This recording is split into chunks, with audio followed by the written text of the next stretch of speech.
ओम शांति। 8 मार्च 2025। बाबा के महावाक्य।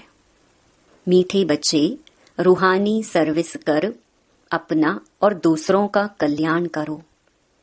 बाप से सच्ची दिल रखो तो बाप की दिल पर चढ़ जाएंगे। प्रश्न, देही अभिमानी बनने की मेहनत कौन कर सकते हैं? देही अभिमानी की निशानियां सुनाओ। उत्तर, जिनका पढ़ाई से और बाप से अटूट प्यार है वह देही अभिमानी बनने की मेहनत कर सकते हैं। वह शीतल होंगे, किसी से भी अधिक बात नहीं करेंगे। उनका बाप से लव होगा। चलन बड़ी रॉयल होगी। उन्हें नशा रहता कि हमें भगवान पढ़ाते हैं, हम उनके बच्चे हैं।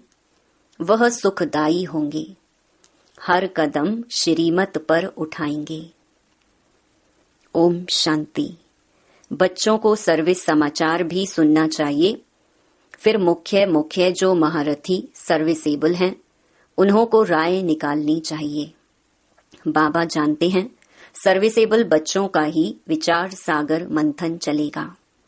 मेले व प्रदर्शनी की ओपनिंग किससे कराएं? क्या क्या पॉइंट्स सुनानी चाहिए? शंकराचार्य आदि अगर तुम्हारी इस बात को समझ गए तो कहेंगे यहाँ की नॉलेज तो बहुत ऊंची है। इन्हों को पढ़ाने वाला कोई तीखा दिखता है। भगवान पढ़ाते हैं वह तो मानेंगे नहीं।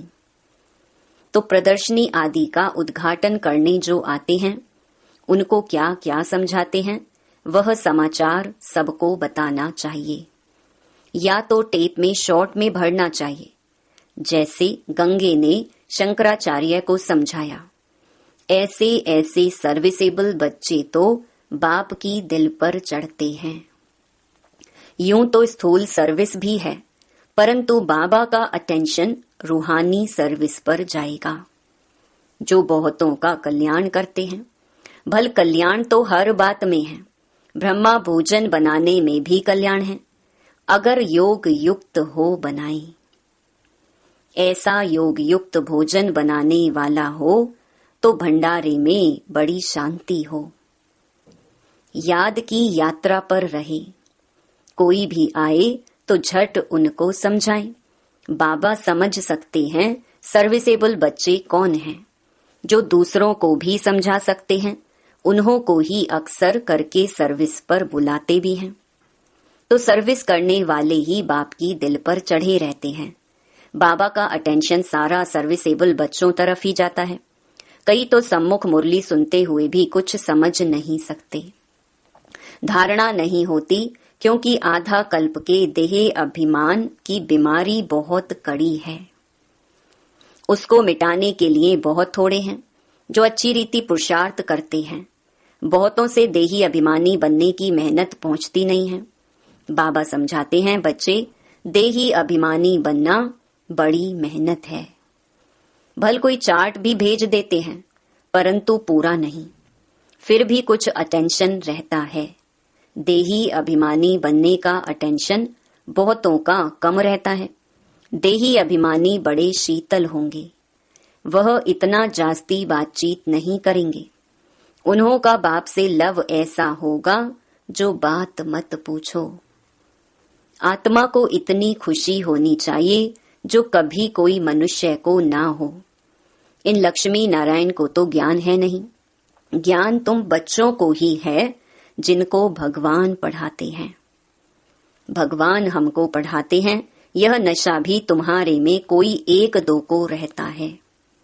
वह नशा हो तो बाप की याद में रहे, जिसको देही अभिमानी कहा जाता है, परंतु वह नशा नहीं रहता है।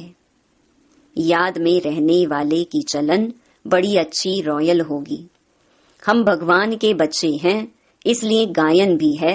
अतीन्द्रिय सुख गोप गोपियों से पूछो। जो देही अभिमानी हो बाप को याद करते हैं। याद नहीं करते हैं इसलिए शिव बाबा के दिल पर नहीं चढ़ते हैं।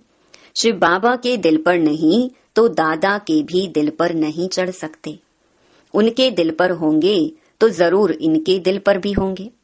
बाप हर एक को जानते हैं, बच्चे खुद भी समझते हैं कि हम क्या सर्विस करते हैं। सर्विस का शौक बच्चों में बहुत होना चाहिए। कोई को सेंटर जमाने का भी शौक रहता है, कोई को चित्र बनाने का शौक रहता है। बाप भी कहते हैं, मुझे ज्ञानी तू आत्मा बच्चे प्यारे लगते हैं, जो बाप की याद में भी रहते हैं और सर्विस करने के लिए भी फतकते रहते हैं। कोई तो बिल्कुल ही सर्विस नहीं करते हैं, बाप का कहना भी नहीं मानते हैं।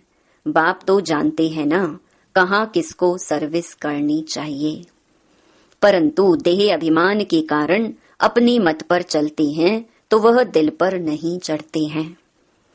अज्ञान काल में भी कोई बच्चा बद चलन वाला होता है तो बाप की दिल पर नहीं रहता है, उनको कपूत समझते हैं, संग दोष में खराब हो पड़ते हैं। यहाँ भी जो सर्विस करते हैं वही बाप को प्यारे लगते हैं, जो सर्विस नहीं करते उनको बाप प्यार थोड़े ही करेंगे। समझते हैं तकदीर अनुसार ही पढ़ेंगे, फिर भी प्यार किस पर रहेगा। वह तो कायदा है ना, अच्छे बच्चों को बहुत प्यार से बुलाएंगे, कहेंगे तुम बहुत सुखदाई हो, तुम पिता स्नेही हो। जो बाप को याद ही नहीं करते उनको पिता स्नेही थोड़े ही कहेंगे। दादा स्नेही नहीं बनना है, स्नेही बनना है बाप से। जो बाप का स्नेही होगा उनका बोलचाल बड़ा मीठा सुंदर रहेगा। विवेक ऐसा कहता है भल टाइम है, परंतु शरीर पर कोई भरोसा थोड़ी ही है। बैठे बैठे एक्सीडेंट हो जाते हैं, कोई हार्ट फेल हो जाते हैं, किसको रोग लग जाता है, मौत तो अचानक हो जाता है ना। इसलिए श्वास पर तो भरोसा नहीं है। नेचुरल कैलामिटीज की भी अभी प्रैक्टिस हो रही है। बिगर टाइम बरसात पड़ने से भी नुकसान कर देती है। यह दुनिया ही दुख देने वाली है। बाप भी ऐसे समय पर आते हैं जबकि महान दुख है, रक्त की नदियां भी बहनी हैं। कोशिश करना चाहिए हम अपना पुरुषार्थ कर 21 जन्मों का कल्याण तो कर लेवें। बहुतों में अपना कल्याण करने का फुर्ना भी दिखाई नहीं पड़ता है। बाबा यहाँ बैठ मुरली चलाते हैं तो भी बुद्धि सर्विसेबल बच्चों तरफ रहती है। अब शंकराचार्य को प्रदर्शनी में बुलाया है, नहीं तो यह लोग ऐसे कहाँ जाते नहीं हैं। बड़े घमंड से रहते हैं तो उन्हों को मान भी देना पड़े, ऊपर सिंहासन पर बिठाना पड़े। ऐसे नहीं साथ में बैठ सकते हैं, नहीं, रिगार्ड उन्हों को बहुत चाहिए। निर्माण हो तो फिर चांदी आदि का सिंहासन भी छोड़ दें। बाप देखो कैसे साधारण रहते हैं, कोई भी जानते नहीं। तुम बच्चों में भी कोई विरले जानते हैं, कितना निरहंकारी बाप है। यह तो बाप और बच्चे का संबंध है ना। जैसे लौकिक बाप बच्चों के साथ रहते खाते खिलाते हैं, यह है बेहद का बाप। सन्यासियों आदि को बाप का प्यार नहीं मिलता है। तुम बच्चे जानते हो कल्प कल्प हमको बेहद के बाप का प्यार मिलता है। बाप गुलगुल फूल बनाने की बहुत मेहनत करते हैं, परंतु ड्रामा अनुसार सब तो गुलगुल बनते नहीं हैं। आज बहुत अच्छे अच्छे कल विकारी हो जाते हैं। बाप कहेंगे तकदीर में नहीं है तो और क्या करेंगे। बहुतों की गंदी चलन हो पड़ती है, आज्ञा का उल्लंघन करते हैं, ईश्वर की मत पर भी नहीं चलेंगे तो उनका क्या हाल होगा। ऊंच ते ऊंच बाप है और तो कोई है नहीं। फिर देवताओं के चित्रों में देखेंगे तो यह लक्ष्मी नारायण ही ऊंच ते ऊंच हैं, परंतु मनुष्य यह भी नहीं जानते कि इन्हों को ऐसा किसने बनाया। बाप तुम बच्चों को रचता और रचना की नॉलेज अच्छी रीति बैठ समझाते हैं। तुमको तो अपना शांति धाम सुख धाम ही याद आता है। सर्विस करने वालों के नाम स्मृति में आते हैं। जरूर जो बाप के आज्ञाकारी बच्चे होंगे उनके तरफ ही दिल जाएगी। बेहद का बाप एक ही बार आते हैं। वह लौकिक बाप तो जन्म जन्मांतर मिलता है, सतयुग में भी मिलता है, परंतु वहाँ यह बाप नहीं मिलता है। अभी की पढ़ाई से तुम पद पाते हो, यह भी तुम बच्चे ही जानते हो कि बाप से हम नई दुनिया के लिए पढ़ रहे हैं। यह बुद्धि में याद रहना चाहिए, है बहुत सहज। समझो बाबा खेल रहे हैं, अनायास कोई आ जाते हैं तो बाबा झट वहां ही उनको नॉलेज देने लग पड़ेंगे। बेहद के बाप को जानते हो, बाप आए हैं पुरानी दुनिया को नई बनाने। राजयोग सिखलाते हैं, भारतवासियों को ही सिखलाना है। भारत ही स्वर्ग था जहां इन देवी देवताओं का राज्य था, अभी तो नर्क है। नर्क से फिर स्वर्ग बाप ही बनाएंगे। ऐसी ऐसी मुख्य बातें याद कर कोई भी आए तो उनको बैठ समझाओ तो कितना खुश हो जाए। सिर्फ बोलो बाप आया हुआ है। यह वही महाभारत लड़ाई है जो गीता में गाई हुई है। गीता का भगवान आया था, गीता सुनाई थी, किस लिए? मनुष्य को देवता बनाने। बाप सिर्फ कहते हैं मुझ बाप को और वर्षे को याद करो, यह दुख धाम है। इतना बुद्धि में याद रहे तो भी खुशी रहे। हम आत्मा बाबा के साथ जाने वाली हैं शांति धाम। फिर वहां से पार्ट बजाने आएंगे पहले पहले सुख धाम में। जैसे कॉलेज में पढ़ते हैं तो समझते हैं हम यह पढ़ते हैं, फिर यह बनेंगे, बैरिस्टर बनेंगे व पुलिस सुपरिटेंडेंट बनेंगे, इतना पैसा कमाएंगे, खुशी का पारा चढ़ा रहेगा। तुम बच्चों को भी यह खुशी रहनी चाहिए, हम बेहद के बाप से यह वर्षा पाते हैं। फिर हम स्वर्ग में अपने महल बनाएंगे। सारा दिन बुद्धि में यह चिंतन रहे तो खुशी भी हो। अपना और दूसरों का भी कल्याण करें। जिन बच्चों के पास ज्ञान धन है उनका फर्ज है दान करना। अगर धन है, दान नहीं करते हैं तो उन्हें मनहूस कहा जाता है। उनके पास धन होते भी जैसे कि है ही नहीं। धन हो तो दान जरूर करें। अच्छे अच्छे महारथी बच्चे जो हैं वह सदैव बाबा की दिल पर चढ़े रहते हैं। कोई कोई के लिए ख्याल रहता है यह शायद टूट पड़े। सरकमस्टेंस ऐसे हैं, देह का अहंकार बहुत चढ़ा हुआ है। कोई भी समय हाथ छोड़ दें और जाकर अपने घर में रहें। भल मुरली बहुत अच्छी चलाते हैं परंतु देह अभिमान बहुत है। थोड़ा भी बाबा सावधानी देंगे तो झट टूट पड़ेंगे। नहीं तो गायन है, प्यार करो चाहे ठुकराओ। यहाँ बाबा राइट बात करते हैं तो भी गुस्सा चढ़ जाता है। ऐसे ऐसे बच्चे भी हैं, कोई तो अंदर में बहुत शुक्रिया मानते हैं, कोई अंदर जल मरते हैं। माया का देह अभिमान बहुत है। कई ऐसे भी बच्चे हैं जो मुरली सुनते ही नहीं हैं और कोई तो मुरली बिगर रह नहीं सकते। मुरली नहीं पढ़ते हैं तो अपना ही हट है, हमारे में तो ज्ञान बहुत है और है कुछ भी नहीं।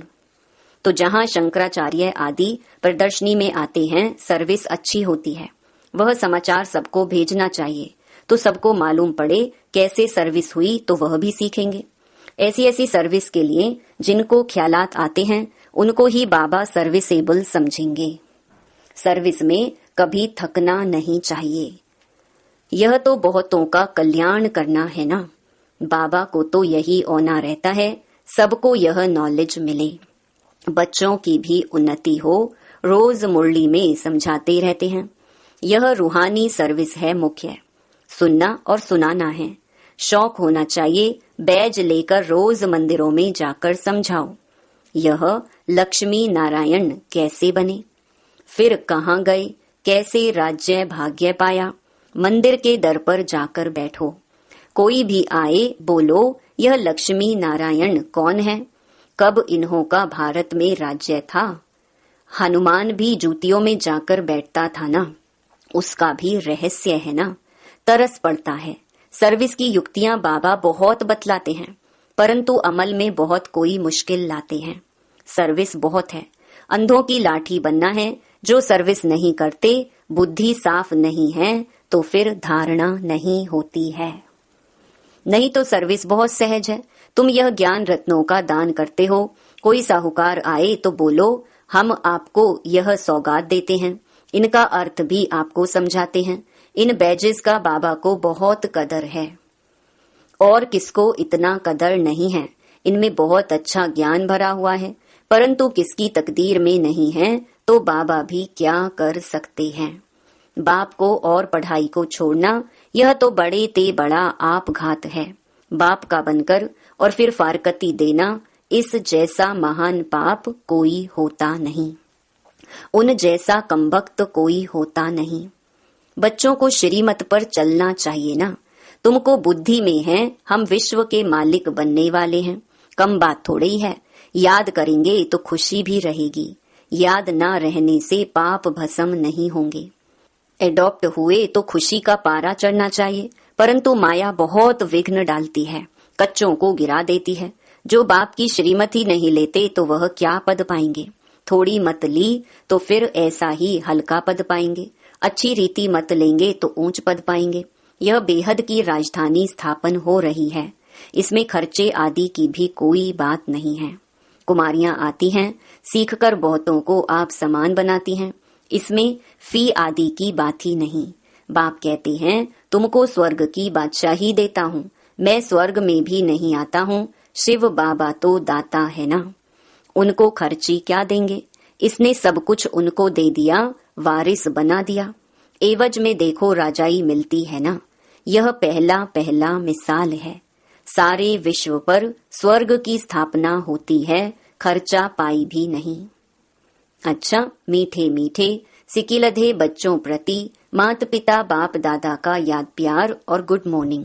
रूहानी बाप की रूहानी बच्चों को नमस्ते। धारणा के लिए मुख्य सार।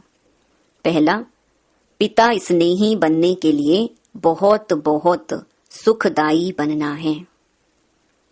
अपना बोल चाल बहुत मीठा रॉयल रखना है। सर्विसेबल बनना है, निरहंकारी बन सेवा करनी है। दूसरा, पढ़ाई और बाप को छोड़कर कभी आप घाती महापापी नहीं बनना है। मुख्य है रूहानी सर्विस। इस सर्विस में कभी थकना नहीं है। ज्ञान रत्नों का दान करना है, मनहूस नहीं बनना है। वरदान, सदा निज धाम और निज स्वरूप की स्मृति से उपराम न्यारे प्यारे भव। निराकारी दुनिया और निराकारी रूप की स्मृति ही सदा न्यारा और प्यारा बना देती है। हम हैं ही निराकारी दुनिया के निवासी, यहाँ सेवा अर्थ अवतरित हुए हैं। हम इस मृत्यु लोक के नहीं, लेकिन अवतार हैं। सिर्फ यह छोटी सी बात याद रहे तो उपराम हो जाएंगे। जो अवतार ना समझ गृहस्थी समझते हैं तो गृहस्थी की गाड़ी कीचड़ में फंसी रहती है। गृहस्थी है ही बोझ की स्थिति और अवतार बिल्कुल हल्का है। अवतार समझने से अपना निजी धाम निजी स्वरूप याद रहेगा और उपराम हो जाएंगे। स्लोगन, ब्राह्मण वह है जो शुद्धि और विधि पूर्वक हर कार्य करे। अव्यक्त इशारे, सत्यता और सभ्यता रूपी कल्चर को अपनाओ। जो निर्माण होता है वही नव निर्माण कर सकता है। शुभ भावना व शुभ कामना का बीज ही है निमित्त भाव और निर्माण भाव। हद का मान नहीं, लेकिन निर्माण।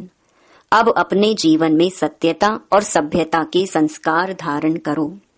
यदि ना चाहते हुए भी कभी क्रोध या चिड़चिड़ापन आ जाए तो दिल से कहो मीठा बाबा, तो एक्स्ट्रा मदद मिल जाएगी। ओम शांति।